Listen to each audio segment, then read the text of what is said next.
I'm here in Sydney and I have the pleasure of being joined by Anthony Caruana, who's the co-founder and co-CEO of Media-Wize. Anthony, great to see you. Thanks for making time to catch up with me. A pleasure. Great to speak with you, Des. Now we're here in beautiful Sydney. You have an amazing background. For our audience who have perhaps not met you yet or don't know you as well as I've come to, you've studied technology, theology, I think biology as well, was it? Yep. You've had technical roles, you've gone through IT, media, a whole range of things. You've been a journalist as well for a number of years, and you've, in the last 5 or 6 years, pivoted into public relations, and you co-founded Media-Wize. Firstly, how did that background come about? Look, it's really weird. I'd like to say that I had a plan, but I've never had a plan. Right. I've always gone to what's the next thing that I think is going to be fun to do and interesting to do. So it's things like, when I went to high school, and I kind of was on the conveyor belt of school. You go through school and it's like you finish year 12 and it's right, what university course do you pick? And I picked science. Right. So I studied science at Monash University in Melbourne. Got to the end of that and I thought, I'm going to be a scientist. That sounds like it's a cool thing. Turns out trying to become a scientist in Australia kind of sucks. We don't like to invest in things like science. Yeah. And it kind of didn't pan out. So I actually worked for a year while I was trying to get a job in the science field. I worked for a year as a labourer. So I actually went out and worked with friends who were tradies. So I was schlepping concrete, carrying trash on building sites, carrying buckets of sand and cement for tilers. Some honest work. Good, hard physical work. And it's funny, every now and then I actually go back and do it and help a friend out, sometimes, schlepping stuff around, because I actually really enjoy doing that too. But I went back and I then became a school teacher. Okay. So I did that for a few years, and the last school I worked at wasn't a really fun school to work at. Right. And I got a job in the corporate world doing corporate training. So this is, a flashback to the 90s, how to use email, how to use a web browser, and stuff like that. That just ages both horribly. It is, and I kind of think back and it's like all the stuff we take for granted. Yeah. But that led to a corporate job in training, which I then outsourced because I was trying to be the head trainer for a place of 3,000 people. So I outsourced that out to someone else and ended up working in the IT team. Right. And literally from answering the help desk calls at 6 a.m. or 7 a.m. through to ultimately running IT teams and being a CTO or a CIO in a couple of organisations and helping with IT strategy. So that was kind of the techie bit. Okay. But along the way, I kind of started writing about stuff for fun. Yes. So I contributed to a couple of overseas blogs. Someone read them and said, hey, could you help us out? We need someone to fill in a spot for us on APC magazine, as it turns out, in Australia, which was probably at the time the biggest nerd magazine you could buy on the newsstands. I had a subscription. Yeah, me too. And then I had a free sub because I was a contributor. But after I'd written a couple of articles for them, the editor sent me an email saying, so where's your invoice? And I'm like, wow, I can make money doing this. Wow, I love it. And it kind of just happened as a side hustle. Yeah. And eventually the side hustle, I'd been working in corporate IT and I'd kind of just had enough. And you did Macworld from memory as well. I was the editor of Macworld in Australia. Because I remember reading your own stuff and your editorial at the front page. Yeah. Or inside front page. Yeah. So it was really funny when I worked on Macworld. I literally emailed the editor at the time and I said, there's a column in Macworld and I don't reckon it's all that flash. Yeah. Can I do it? And the editor came back to me a month later and said, well, can you do this one thing for me? He goes, I've got no budget, so I can't really pay you for it, but can you do it? It's a bit of a trial. And I did it, and he goes, next month I had a regular column. Wow. And I kept that a regular column in Macworld for at least 10 years, yeah, but ultimately ended up being the editor. Yeah. That's probably your biggest fan. Thanks. I'm glad I had a fan. I'm glad I had a reader, actually. But it was really interesting working on Macworld, and that was probably my first experience of being in a publication and seeing it actually eventually lose its readership and die out. Yeah. And there are lots of reasons why that happened. None of them were my fault, okay? So if you're a fan, it wasn't me. But it's the nature of things. Positive comments, thank you very much. Yeah. And look, it's, I kind of look now, one of the other publications I wrote for a lot was Lifehacker, which we've just heard in the last couple of days is closing down, along with Gizmodo and Kotaku. Kotaku, yeah. So, that's another whole conversation we'll have at another time. Yeah, absolutely. The change of the media industry. I do want to dive into that, but... And so how did you pivot from journalism into sort of public relations? Because that one of the reasons I wanted to catch up with you today for our audience is there's been this ongoing conversation around that challenge between leading up to 2020, getting through 2020, not quite know what to do, and sorry to interrupt you, and then sort of the last 3 years, as we spoke the other day on the phone, just people not quite sure what to do, and now we're at the point where PR is sort of this unknown thing again. People are relearning it. So I'm curious to how you went from that background, technology, teaching. I know you were at the ABC for a while in a tech role, and then you sort of do this great Aussie outreach to become a journo, to then pivot to PR. That fascinates me. Yeah, like everything, almost everything in my career, happy accident. Okay. So let me think now, almost 7 years ago, in fact, it was 3 days before I got married. Oh, wow. I was helping out and facilitating a panel discussion at an event, and one of the people involved in that event is my co-founder, Kathryn. And we had the classic journo PR discussion / argument, where Kathryn said, "You interviewed so-and-so from one of my clients, why didn't you write the story?" And I said, well, if they gave me a good story to write, I'd write it, but they kind of didn't give me one. Right. And that kind of was a bit of an argument, but it kind of just fermented in the background a little bit. Yep. And we caught up a few weeks later, over coffee at a shopping centre, just met at a place that was in the middle. Because even though we work together quite closely as co-founders, we live almost as far apart as two people can in metropolitan Melbourne. Right. So we kind of caught up over a coffee and a bit of lunch and chatted, and we thought there's a real gap in spokesperson training. Okay. Now I've got this background in education, having worked as a teacher and worked in schools after that as not a teacher, but as in administration as well. And we sort of talked about it and said, well, maybe there's a spot to do some spokesperson training. How could we do that? And we came up with this model that we thought was quite different. I'd done media training in the past where PR agencies had called me up and say, "Hi Journo, could you come and be the Journo for our media training session?" And did that. But we came up with this quite different approach we think that we took along. So we went out to market and said, we're going to try to do this. Kathryn had some contacts which worked out, and our very first media training client was Culture Amp. Wow. Which is a pretty big place Brilliant. to start. Yeah. I think 2 weeks later they announced their $1 billion valuation, so we'd like to think that was all us. But that was a really interesting experience. And then we got a couple of other media training clients, but it started as a side hustle for both of us. Right. But then one day, one of our clients said, "Thanks for all that media training and all the stuff we learned in that." Yeah. But we realised that we were learning about our clients through that training. Ah, right. And we were learning all the stuff that they had to tell, that they didn't know were things to tell. Right. And we sort of come to this idea that we'd give them this list of, here are all the things you could actually do in a PR campaign. Yep. There you go. And they said, well, why don't you do this for us? There's like this eureka moment there, an epiphany, it was right? one of those moments. Yeah. And literally our clients, it was client demand that created the business. I love it. Which was sort of fun, but it still was a little bit of a side hustle for both of us. Then COVID happened. Yep. And the bottom fell out of the publishing industry for a while, and out of marketing budgets and all sorts of things at Quite that time. dramatically. I remember reading a piece that was like 6,000 jobs disappeared in 1 week. Oh, thousands of jobs disappeared. It was just like, how does that happen? Yeah, I had a friend who was a publisher, and he had $100,000 of ad revenue disappear in a month. Wow. And it was terrible. It was, are we allowed to use the S word? It was a shit show. Yeah. It was really terrible. Yeah. So we went through that whole thing. And it probably hasn't changed that much. No, well, it's just that it's wiggled. It's wiggled and moved around a little bit, and things have changed.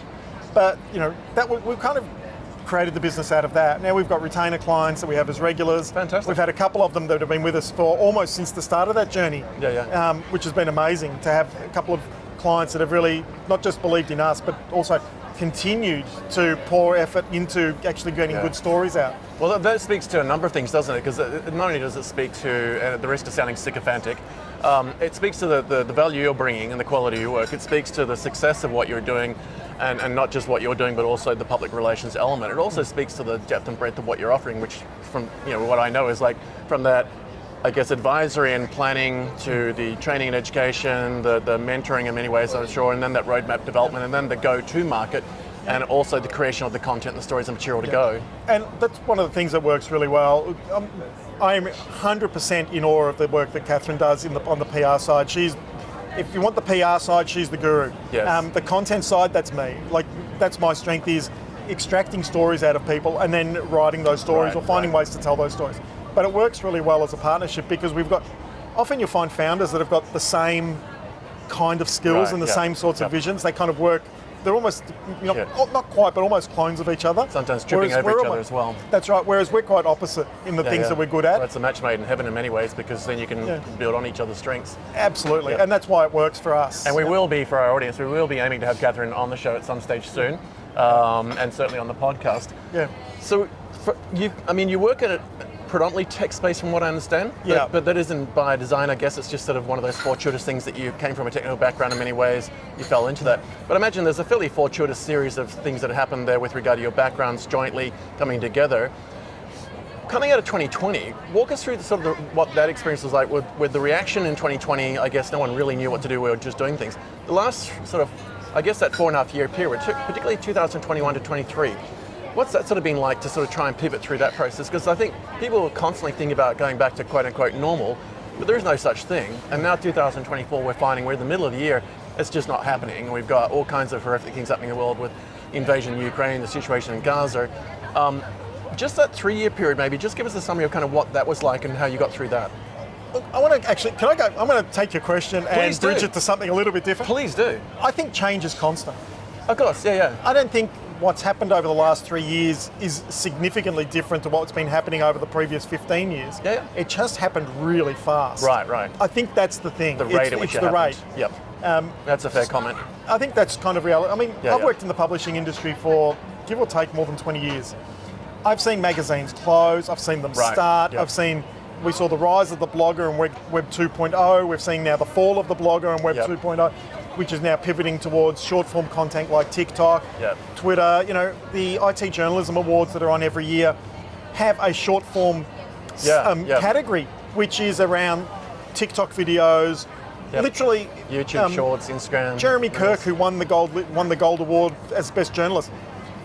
One of the categories that he won was on a series of tweets that he published around the Optus breach, because he literally blogged the Optus breach as he was going out and learning about it. In He a was like, tweet "Here's format. what I found. Here's what I found. Here's what I found," and then writing long form content to back that up. So we've got this very different landscape that's happened. Yep. This has happened against a background where, on average, for the last 5 or 6 years, about 20 journalists have disappeared from the market. Yeah.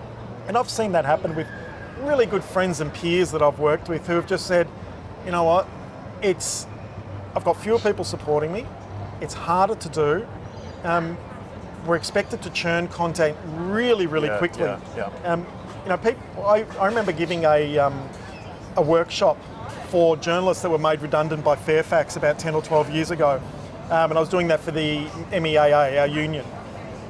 And I was talking to these journalists and I said, well, put your hand up, who's doing more than 5 stories a day? And no one put their hand up. And I said, well, who's doing more than 5 stories a week? And almost no one had put their hand up out of this group of journalists who'd just been redundant. And I said, well, how many stories are you guys writing? They go, we write 2 or 3 a month. And I'm like, wow. And they said, well, how many are you doing as a freelancer? And I said, well, I'd been editing Lifehacker and that was 8 every day. Wow. Yeah. And not all of it was unique content that I was necessarily writing from scratch. I mean, it was often, you get a media release or something would come in. But it was still, literally you're putting out the content. Yeah, and then look, another point, when I was working with Lifehacker, I was putting 4 stories out a day. I had to have a story at 7:30, 9:30, 12:30 and 3:30 every day. That was my schedule. I had to have story. You had to be creative and you had to make the content. Yeah. And that's a whole discipline, but in the old days, that didn't exist. No. I would laugh and people would say, we used to put out a magazine schedule where we'd list the features we're going to write for the next year. Wow. Now, you used to be able to do that for a year and say, look, in February we're going to do a feature on printers. In March we're going to do a feature on smartphones. In July it's going to be GPSs or whatever it is. Yeah, I remember getting faxed media schedules Absolutely. for advertising invitations, Faxes. right? Here's what we're going to cover this year, right? Whereas now it's like we're lucky to get through a week. And now it's like, I have a story schedule for the day. I'll tell you what it is at 5 o'clock the afternoon before. Yeah. If that, or sometimes it's on the day. Well, when we were talking the other day, I think I mentioned to you on that point, like we might put out 200 individual pieces of content per month per client, and then we now get to the point where we delete the 199 that don't perform, grab the one that did perform, and then iterate on that, right? Yeah. So in that, so with that in mind, and you were absolutely right, and thank you for correcting me on that change is constant, and the rate at change that happened. One of the things that I'm very keen to draw out of you, if you can, with regard to the last sort of 3 to 4 years or so, and I'm very much a proponent of saying that we're not out of COVID, we're just having to learn to deal with it, is that 2020 we can sort of box because it was a unique time period, but 2021 to 2023, everyone kept trying to talk about coming back. But now in 2024, everyone's pretending they've come back, but they haven't. And as you said, we're iterating quicker, we're having to respond to things in more real time. You've got journalism awards being provided for live blogging in tweet form. We've got unimaginable amount of high quality content coming in YouTube Shorts, Instagram Reels, TikTok videos, all over the place. Organizations, and I guess for my audience, and one of the reasons I want to catch up with you more than anything, is that the whole public relations side of things is still often a mystery to a lot of these organizations, where they're fighting so many fires operationally, whether they're transport, logistics, aviation, education, health, state, federal government. They're trying to work out, how do we get our story out and in what shape and format? What do you think they should be doing, other than obviously talking to yourself and Media-Wize and Kathryn, to even just get a strategy for that? How do they prepare for that and sort of go, this is what we thought we need to do? What are the sorts of things you advise them to do now to go, take a step back, sort of target where you go forward? Yeah. Well, our thing is, there's two ways you can do PR, right? Yep. You can be in a completely reactive space where it's story of the day or fire of the day or whatever it is, and you just deal with that. And there's a place for that in public relations and media relations, where something happens and you can jump in, and as long as you're not ambulance chasing, you can make a good comment or add something to that commentary. You may be a port authority that's at a ransomware event, you've got to now get on top of it. That's right. And then if you're an expert in ransomware, you might actually pipe up and say, hey, look, everyone needs to be aware of this. What happened to the port authority is not an isolated incident, yada, yada, yada. And you can go on with it. Right. I think you need to be a little bit more, a good PR program is a bit more strategic. Yep. I used to joke that we would get this done as bumper stickers, right. But I think there's just three words you've got to really focus on. I think the first one is find your stories, and we unashamedly spend a lot of time up the front of PR campaigns to find the stories. We literally spend hours with teams, with founders, with CEOs, senior marketers, senior people in the organisation to find those stories. And most organisations don't know what stories they've got. And I guess that's where your investigative journalism background comes in, because you can not only find them, you can draw those stories out. You can almost sort of partially interview in conversations what it is that they're doing and why. I'll give you a great example. Is when we did some media training with a company, and they just, it was a company that had grown quite rapidly. So they'd gone from being a startup into being not a startup, a scale up, or something a bit bigger than a startup. Something else. And they invested in a whole new office space not long before, and they'd set up this big communal kitchen area. And it was really interesting because we said to them, so does that mean you're going to have to change your culture and get rid of that because you're going to just have to fit more people into your cubicle farm? Right, yeah. And they said, no, we really, so you got a story about how to maintain culture in growth. Yep. We had another client that, said, we used to jump on the plane to sell deals in San Francisco or on Silicon Valley. We used to have to jump on the plane 5, 6, 7 times a year to go and do that. And then one day we actually just couldn't. And we had to do it over Skype, which, tells you it was a few years before we were doing the Zoom thing. And they said, we're doing the Zoom. And they said they closed the deal remotely. And I said, well, that's a story. Everyone else is jumping on planes back in that time. Yep. You don't know what the stories are until you've got someone that actually tells you that's had that expertise. That's a superpower in many ways, isn't it? It is. So we always go, first thing is finding it. Yeah. The second is you've got to then share those stories. Okay, so find them, share them. So you've got to find them and share them. And in order to share them well, you've got to be able to tell them. Okay. All right? And that's why we think media training is such a big deal. Our spokesperson training is a big deal. It doesn't matter whether they're telling them to a journalist or in an interview, something like this, or whether they're doing it for short form content. If you've got something to tell and you want to throw it on TikTok or Insta or whatever works best, whatever medium works best for your customers and your business, you're going to be able to tell that story. And if you can't tell the story, it doesn't matter how good it is. We joked about it the other day. I said, I can tell you about a kid that breaks into a house and steals food and sleeps in someone's bed, or I can tell you Goldilocks and the Three Bears. Both are good stories. Yes. Both are great stories, but one's a true crime story and one's a fairy tale. But the facts are almost the same in both those stories. So it's about how you tell the story for the specific audience you're trying to hit. I think that's a big deal. That's great, Chips. And there's a lot to be taken away from that. And I think you're drawing out of that, if our audience are even looking for some actual takeaways, I would make notes on those three elements and then find, tell, share. And look at what are you doing currently, both strategically as far as your roadmap between, let's just say now and the next 6 months into this calendar year, and then beyond that to the end of the next financial year for the next 12 months. And then, what skills and resources and capabilities have you got? Who's certified and trained in that space? It may be that somebody that's doing blogs on your intranet is a really good communicator and should talk to the rest of your organization and draw those out, but then work with somebody like Anthony and his team to then help you shape that. And then also, what platforms are you putting onto? And in many ways, for the very reason I want to catch up with you, is kind of then find the faces to the brand. Find who it is should be a spokesperson and train them up, right? Yeah, it's really interesting when you look at spokespeople in organisations. I would love $1. In fact, if I had $1 for every time someone said, so-and-so's a really great presenter. Right. Yeah. And not really. And they are great presenters. Put them behind a lectern or on a stage with a PowerPoint and a pointer and Where they the go. tools, and they're off to the races. Stick a camera in front of people, and it's a different world. I see this all the time. I do a lot of podcasts and record podcasts for clients, and we can chat and have a great conversation. Turn the microphone on, and it's like the robots have come. It's interesting, isn't it? The pod people have taken over, kind of thing. Well, I have a very similar thing we spoke about the other day, but just for our audience, just to reiterate it, because I do speak about this a lot, is that, for example, often I'll have a senior executive from a Fortune 50, and their executive assistant and technical assistant will want to be on the call to listen in, and essentially just check what's being said so they don't have to watch the content later. And I found that if I allowed that to happen, I have a very different experience with the senior exec who's now being monitored versus booting them out of the room, as it were, or disconnecting from the Zoom call to record on video, to having a one-on-one, because now they feel like it's just the two of us talking. And so I think that's something also to consider, is that if you are having a conversation like this, try and keep it fairly intimate. Give the person that you want to champion, such as Anthony, the opportunity to relax, be comfortable, be themselves, and not just have an audience other than the camera, which they can get used to. Yeah, that's right. And put them in a position where they're comfortable, as we are here in Circular Quay, and draw that out. I wonder if you could wrap us up with a couple of key actionable points, and I'd love people we will definitely have details on how to reach out to Media-Wize and Anthony and Kathryn and so forth, to have that conversation and just figure out where are we at now and where can you get us to. What is if you were going to take 2 or 3 actionable points away from this conversation and what you do for organizations, what would they be to sort of just start out? A, maybe something they can do themselves to self-audit and where are we at as a bit of a checklist, and then come to you. Secondly, B, to say, well, this is where we're at, how could we move forward? And then thirdly, even just funding and resource-wise, what should they be looking at as far as in-house versus what they outsource? Oh, wow, there's a lot in that. So let's just start with what they can do internally. Look, I'd start with talk to your people. Yep.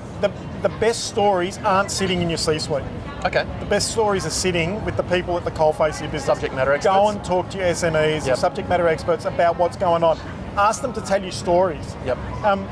Every single SME you've got has probably got a really great, either a war story about something that went wrong or a win story about something that went really well. Yep. All of those are valuable. So go and talk to your people. You just don't know what's there. It's like mining. If your C-suite's the top layer of the dirt, that's great. There's often, you might find some alluvial stuff sitting on the top, but if you want to get the really valuable stuff, you've got to go and dig for it. Okay. So I would say that's your first. That's really, really important. Go and talk to people. And the prep towards coming to the likes of Media-Wize and yourself, Anthony, to then look at, here's where we're at now, where do we go forward? What are the key steps to sort of go about that? Other than obviously reach out, we'll have contact details for Anthony and the team at Media-Wize, but what's the best route to get to you and journey to sort of go through the initial reach out and then planning to I think make the best you need to know what you want. Okay. I think that's the start. We have a lot of people come to us and say, if we do a PR campaign, how is that going to translate into clicks? Right. How is that going to translate into sales directly? I get the dirty little lies, it's not. Right. There's not a one-to-one relationship. No silver bullet. I mean, we know the old quote about 50% of your marketing budget works. You just don't know which 50%. The thing is, I want a T-shirt with that on it. I love it. But here's the thing: you've got sales and marketing and PR. All three are important, and all three work together. Yeah. But your sales team and your marketing team are talking about different things to their potential customers. Your marketers and your PR team are talking about different things, and your PR and your sales might be talking about the same things in different ways. Yep. But the three work together, and you need to think about those three as a strategic whole, and then grab experts that are, I can tell you with my hand on my heart, if I had to go and sell something to someone, I'm not the best salesperson that you're going to come past. I can, but it's not my strength. You want me to talk to you about marketing? I've written millions of words of marketing copy. I'm pretty good at it. You want me to go and talk to you about PR? I reckon I'm pretty good at PR. Kathryn's the champion in the business around the PR. Me. But I think you've got to work out where those things fit for your business. And look, to be brutal, PR is not for everybody. There are some businesses that just aren't ready for it because they don't have enough stories, or they don't have them yet. If you're a startup and you don't have real customers, it's pretty hard to get a story out there if it's that early. once you get an investment hit, that's a story. Yeah. And it needs to be a compelling story, right? Otherwise, right. what am I reading? Yeah, and that's, Yep. I think the hardest question most organisations have to answer is, what's my secret sauce? Yeah. Go the Simon Sinek video that's on. If you haven't seen it, go and find it. Simon Sinek's, the why. What's yes. your why? Yeah. Watch the podcast. Watch the TED Talk. Yeah. The TED Talk is actually way better than the book. I bought the book. Okay. The TED Talk is everything in the book. Just but more don't tell succinctly. Simon. Just tell Simon with just his book. His book's great, No, I'm kidding. but Yeah. the podcast, It's the TED concise, Talk yeah. really gets it to you, and it tells many of the same sort of anecdotes about the why. And the final step, just to wrap us up. So what's the ideal sort of position to be in once they've figured out where they're at internally and worked out whether they've got a story? Then prepare that material to come to you. What's the sort of process to get in touch with you? How do they work with you to sort of get to the point where they start developing something as far as the initial public relations outreach and the key bits of that? Look, if you want, there's two ways you can always do this. Obviously, there's the in-house route when you go and hire someone and you bring a PR person into the family, and they do that with you. And that can work for some organisations depending on their size. Mm-hmm. For others, they may have an internal PR, but they also work with an agency. Because the beauty of an agency is we've got different reach. And to be really frank, when you work inside the tent, it's harder to give people bad news when you're inside the tent. Right. Yep. I sometimes, to Kathryn's chagrin, I'm pretty truthful. Right. If I think something's not right or not going to work, we'll come out and say it. Well, that might be a bit harder conversation to have internally. Okay. So you can almost play good cop, bad cop, because you can be the bad cop because they're paying you to be the bad cop. Yeah, to some degree. Yeah. But I always think, if you want, when you've got to that point where you feel like you do need to do that outreach, and you've worked out that there is a spot for PR in your sales, marketing, and PR mix. Perfect. And there's a place for it. Once you work that out, you go and talk to an agency. Now, we'd love to talk to you, obviously. Yep. But there are lots of great agencies, and there's, if you sort of look at the route you can take, you can go in-house, you can find an individual freelance PR person, or you can talk to an agency. There's lots of different ways to cut that. Once you're with an agency like us, the benefit you get is you get Kathryn's 25 plus years of experience in PR, you get my 20 plus years as a journalist. There's not a lot we haven't seen before. Yep. We've been finger on the pulse for a long time, so we can know what changes have happened. We still have clients that come and talk to us about what magazines can I get into, and I'm going what's a magazine? Your clients are, there are still some magazines out there in verticals, but the mass media PC magazines and stuff, for example, they're kind of gone. The last time I saw one was the Qantas in-flight mag in the back of the seat, and it was rabbit-eared. It'd been there a while. Yeah, exactly. And Even those, Yep. they've disappeared. Fantastic, Anthony. Well, Anthony, it's been great to catch up with you. Great to meet you in person. We will have you back on the show many, many more times, along with your co-founder or co-CEO Kathryn, who we will have again. Some great tips. So the key takeaway from that for me more than anything was just, get your house in order internally, figure out who's going to work with that, draw your stories out, plan to bring material and stories and something that's actually worth putting out there to you. Have a conversation with Media-Wize and the team, Anthony and Kathryn, to sort of figure out where that is, and then really just build a roadmap and then figure out how you're going to go to market and why you're going to the market, and then I guess some funding to support that and whatnot. Well, thank you so much for your time. It's been great to see you. An amazing backdrop for us to catch up on, and good luck on your event later on today.